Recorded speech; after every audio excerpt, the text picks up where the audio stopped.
All of you. आज ख्वाजा मंदा नवाज हसीना Urdu girls high school की जानिब से सावित्रीबाई फुले का ड्रामा पेश किया जा रहा है।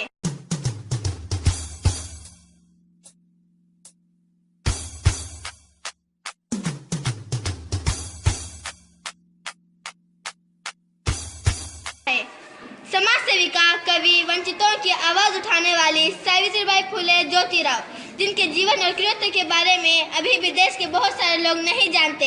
यहाँ तक कि बहुत सारी महिलाएं भी इस बात से अनजान हैं, वे अशिक्षित हैं, रोजगार के योग्य हैं, आखिर वह किसके प्रयासों के चलते हैं।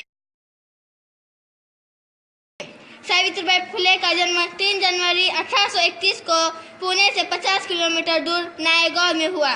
1840 में 10 वर्ष की उम्र में उनका विवाह ज्योतिराव के साथ हुआ, जो उस वक्त 13 वर्ष के थे। उन्होंने एक बालक को गोद लिया, जिसका नाम यशवंत रखा। ज्योतिराव ने अपनी पत्नी को घर पर पढ़ाया और उन्हें शिक्षिका के तौर पर प्रशिक्षित किया। बॉम्बे गार्जियन के 22 नवंबर 1851 में प्रकाशित खबर के अनुसार उनकी आगे की जिम्मेदारी ज्योतिराव के दोस्त तखाराम यशवंत राम जपे और केशव शुरा भावतकर ने संभाली। तुम पढ़ना जानती हो? नहीं, लेकिन मेरा सपना है कि मैं पढ़कर गांव की औरतों को पढ़ाऊं। ठीक है, आओ मैं तुम्हें पढ़ाता हूँ, फिर उसके बाद जाकर तुम गांव की औरतों को पढ़ाना। नमस्ते भाई साहब। नमस्ते भाभी जी। ये आप क्या कर रहे हो? मैं सावित्री को पढ़ा रहा हूँ। क्या आप भाभी जी को पढ़ा रहे हो? ये तो बहुत अच्छी बात है। ये बात मैं मेरी बीवी और बच्चियों को बताऊंगा। अरे भाई साहब, आइए बैठिए। नहीं भाभी जी, मुझे काम है, फिर कभी आता हूँ।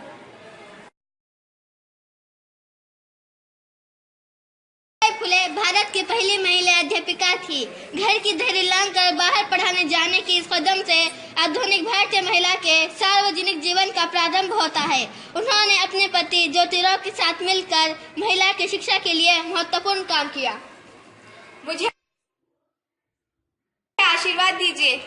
अरे तुम फिक्र क्यों करती हो? सब ठीक हो जाएगा, बस तुम्हें अपना लक्ष्य हासिल करना होगा।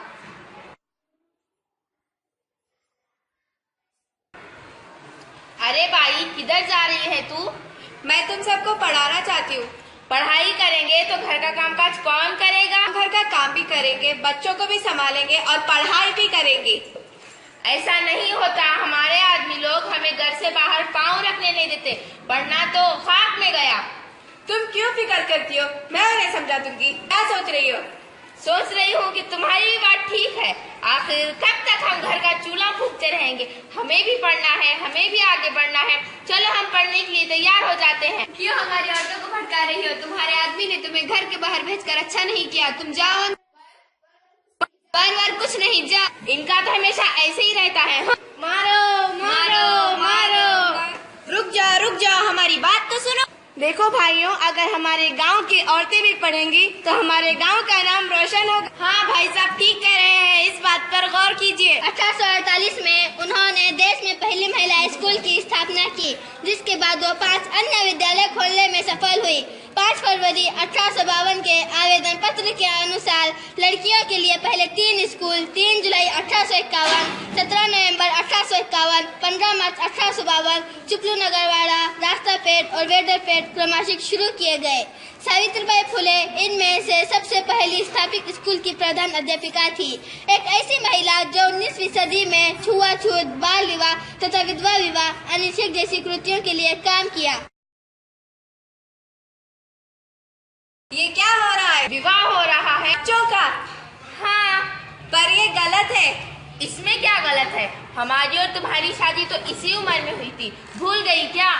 लेकिन तब हमें समझ नहीं थी। आज के जमाने में बच्चों को पढ़ना चाहिए, आगे बढ़ना चाहिए, ना कि विवाह करना चाहिए। विवाह तो 18 साल के बाद करना चाहिए। हाँ भाभी जी, ठीक कह रही हैं, ये बाल विवाह गलत बात है। हाँ माँ, मुझे ये शादी नहीं करनी, मुझे अभी पढ़ना है। तू चुप बैठ, जब देखो बकबक करती रहती है। हाँ बापू, मुझे भी ये शादी नहीं करनी है, मुझे भी पढ़ना है। ऐसे कैसे नहीं करनी? हमने शादी का इतना खर्चा किया है, इतनी तैयारी की है, और ये खाना तो बहुत मेहनत से बना है, हम इसका क्या करें? इतने से खर्चे के लिए क्यों अपने बच्चों की जिंदगी बर्बाद कर रही हो? ये जो भी खाना है गाँव वालों में बांट दो। हाँ भाभी जी, ठीक कह रही हैं, ये खाना गाँव वालों में बांट दो। कर दो बेटा, मैंने तुम्हारी शादी इतनी छोटी उम्र में करानी चाहिए। मुझे भी माफ कर दो बेटी, मैंने तुम्हारी शादी इतनी छोटी उम्र में करानी चाहिए। शुक्रिया अम्मा, शुक्रिया। हाय मेरा बच्चा। क्योंकि उनका जन्म दलित परिवार में हुआ, उन्होंने भारत में नारी शिक्षा के लिए महत्वपूर्ण योगदान दिया। भारत में सावित्रीबाई फुले और उनके पति दोनों ने मिलकर शुद्ध एवं स्त्री शिक्षा आरंभ कर नए युग की नींव रखी। सत्यशोधक समाज की स्थापना 24 सितंबर 1873 को हुई। ये संस्था कम से कम खर्चे पर दहेज मुक्त और बिना पंडित पुजारियों के विवाहों का आयोजन करती थी। इस तरह का पहला विवाह 25 दिसंबर 1873 को संपन्न हुआ। सावित्रीबाई फुले के दोस्त बाजूबाई निंबर की पुत्री राधा और सीता जवाजी अल्हाट की शादी पहली सत्यशोधक शादी थी। इस ऐतिहासिक अवसर पर सावित्रीबाई फुले स्वयं सर के खर्चे के लिए इस प्रकार के विवाहों की पद्धति पंचगिरी विवाहों से मिलती जुलती थी, जो आज भी भारत के कई भागों में पाई जाती है। पूरे देश के पुजारियों विवाहों के विरोध किया। वो इस मुद्दे को लेकर कोर्ट भी गई। 4 फरवरी 1879 को उन्होंने दत्तक पुत्र की शादी इसी पद्धति से की। ये विवाह आधुनिक भारत में पहला अंतर्राज्यीय विवाह था। सावित्रीबाई फुले देश की महानायिका थी। वो गांव के औरतों को पढ़ाने को जाती थी तो लोग उन पर गंदगी, कीचड़, गोबर फेंका करते थे। इसलिए वो एक थैले में साड़ी लेकर जाती थी और स्कूल पहुंचकर गंदी साड़ी को बदल लेती थी। ज्योतिराव की मृत्यु सन 1890 में हुई। उसके बाद सावित्रीबाई फुले ने उनके कार्यों को पूरा करने के लिए संकल्प किया। अगले साल भारत में 1857 में प्लेग की महामारी बीमारी फैल गई। पुणे क्षेत्र में सैकड़ों लोग इस प्रकोप में मर रहे थे। लेकर आने को कहा।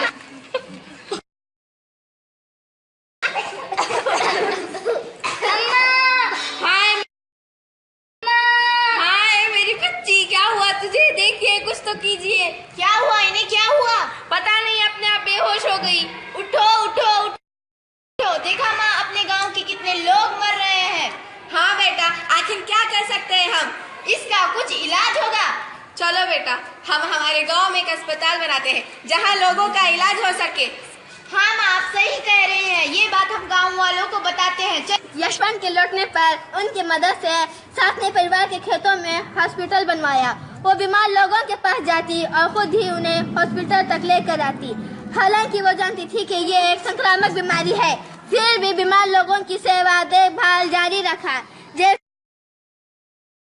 ही उन्हें पता चलता है कि मुंडवा गांव के बाहर महारों की बस्ती में पांडुरंग बाबा जी का लाड़का पुत्र प्लेग से पीड़ित है,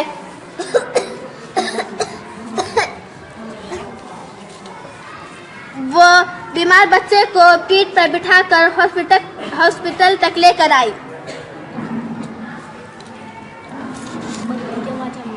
इस प्रक्रिया में ये महामारी उनको भी लग गई और 10 मार्च 1857 को रात 9 बजे आखिरकार उनकी सांसें हमेशा के लिए थम गई। डॉक्टर साहब, मेरी माँ को क्या हुआ? देखिए डॉक्टर साहब। माफ करिएगा, ये अब नहीं रही। माँ उठो, माँ उठो, उठो माँ उठो। इन बंधु ने उनकी मृत्यु को बड़े ही दुख के साथ प्रकाशित किया। जो लोग अपने पुत्र को बांधकर दुश्मन से लड़ती हुई रानी लक्ष्मीबाई का गुणगान करते हैं, उन्होंने इस महिला की बहादुरी को नजरअंदाज किया है। जो महिला अपने पीठ पर बांधकर बीमार बच्चे को बचाया, उनका पूरा जीवन समाज के वंचित तक के महिला और दलितों के लिए संघर्ष में बीता। उनकी एक प्रसिद्ध कविता है जिसमें वो पढ़ने लिखने की प्रेरणा देकर जाति तोड़ने की बात करती है।